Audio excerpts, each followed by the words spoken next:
आपल्या मार्गात एकूण 18 विभाग आहेत म्हटलं.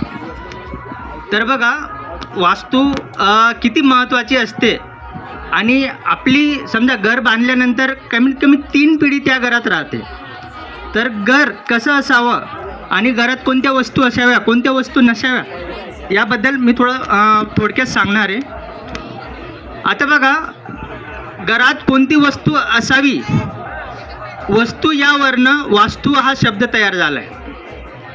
तर बघा आता आपण घर बांधतो, आपले जे शरीर आहे ते 5 तत्वांनी बनलेलं आहे. अग्नी, जल, वायू, आकाश आणि पृथ्वी. तर ज्या वेळेस आपण घर बांधतो, घर ही 5 तत्वांनी बनतं. आता बघा रेतू म्हणा, वीट म्हणा, सिमेंट म्हणा, ते 5 तत्वांनी बनतं. आता वीट बनवण्यासाठी आपल्याला माती लागते, पृथ्वी तत्व झालं. त्यानंतर पाणीही लागतं, जलतत्व. आणि ती वीट पक्की करण्यासाठी अग्नी लागते, अग्नितत्व. अग्नी केव्हा लागेल, ज्या वेळेस त्याला हवा भेटेल, वायू भेटेल, वायुतत्व झालं. आणि ती वीट तयार होते आकाशाच्या खाली, आकाशतत्व. आपले 5 तत्व आणि घराचे 5 तत्व जर मॅच झाले नाही तर आपल्याला प्रॉब्लेम येतो. आता बघा आपण सुरुवात करूया.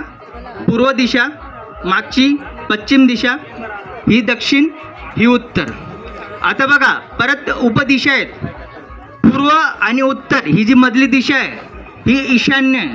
ते ईशान्य कोपऱ्याला आपलं देवघर पाहिजे. त्यानंतर पूर्व आणि दक्षिण हा जो मधला कोपरा आहे आग्नेय, इथं किचन पाहिजे. दक्षिण आणि पश्चिम हा जो कोपरा आहे हा नैऋत्य. इथं काहीच नको, ना टॉयलेट येईल, ना बाथरूम येईल, नाही तर मेन दरवाजा येईल. इथं फक्त जिना येतो, दुसरं काहीच चालत नाही. आपलं सांडपाणीची जी टाकी असते, सेप्टिक टँक म्हणतो आपण, ती इथं चालत नाही, इथं खड्डा चालत नाही. त्यानंतर जो मधला कोपरा आहे हा वायव्य कोपरा आहे. इथं आपण गाडी पार्किंग करू शकतो.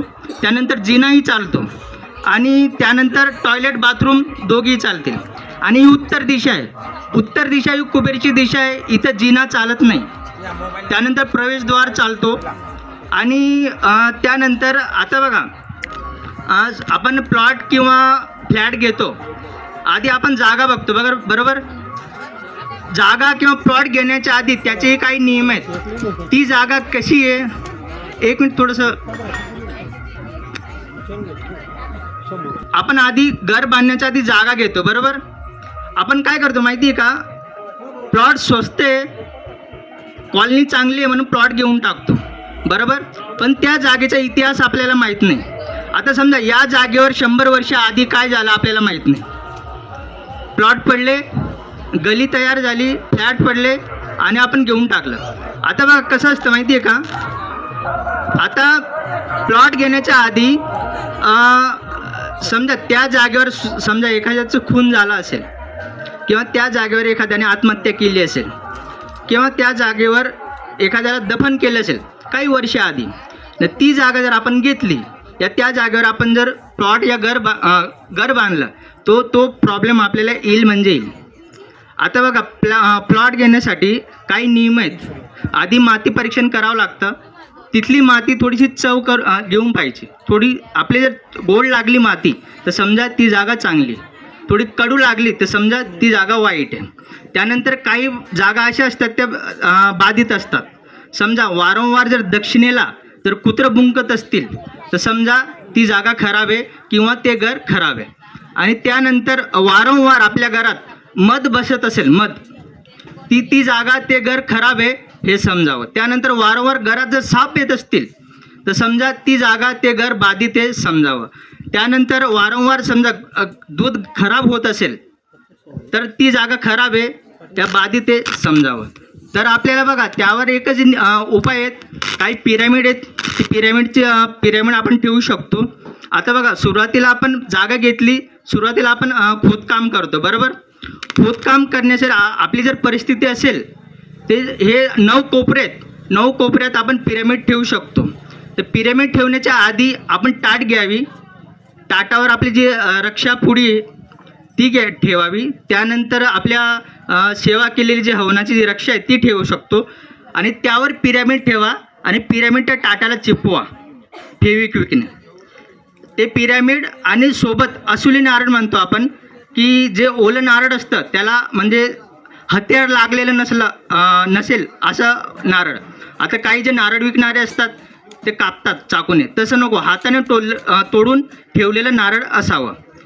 पिरॅमिड आणि नारळ ते आपले समजा 9 कोपरे आहेत. एक हा कोपरा ईशान्य, एक मध्यभागी पूर्व, आग्नेय, दक्षिण, नैऋत्य, पश्चिम, वायव्य, उत्तर आणि मध्य जो भाग आहे ज्याला आपण ब्रह्मस्थान म्हणतो आणि आकाश तत्वही म्हणतो. तर एक ते म्हणून टोटल 9 नारळ आणि 9 पिरॅमिड ठेवावे. नंतर आपण पाया बांधावा. पाया बांधल्यानंतर आता दुसरा जो आपला पुढचा स्टेप आहे, मुख्य द्वार चौकट पूर्ण पॅक करावी. त्यानंतर समजा आता आपण खोदकाम करतो, खोदकाम करण्याचे पण काही नियम आहेत. आता समजा आता हा जो चौकण आहे याचे जर 2 तुकडे केले तर त्रिकोण तयार होईल. तिकडचा भाग समजा कट केला तर 2 तुकडे होते, 2 त्रिकोण तयार होतील. इकडचा भाग जो आहे दक्षिण आणि पश्चिम हा नेहमी जड असावा. घर बांधताना नेहमी जड असावा. आणि इकडची जी बाजू आहे उत्तर आणि पूर्व ही नेहमी हलकी असावी. मग त्यासाठी समजा आपण सुरुवातीला आपण बांधकाम करतो, रेतू विटा आणतो, ते सर्व माल याच ठिकाणी ठेवा, कारण की ही जागा जड असावी आणि उंच पण असावी. आणि इकडं काही ठेवू नये या साईडला. तर बघा इकडची जी भिंत आहे दक्षिण आणि पश्चिम ही नेहमी उंच असावी आणि जाड असावी, जेणेकरून आपली इकडची जागा जड राहील. आणि खोदकाम करण्याचा एक नियम असा आहे की खोदकाम करताना सुरुवात ईशान्येपासून करावी.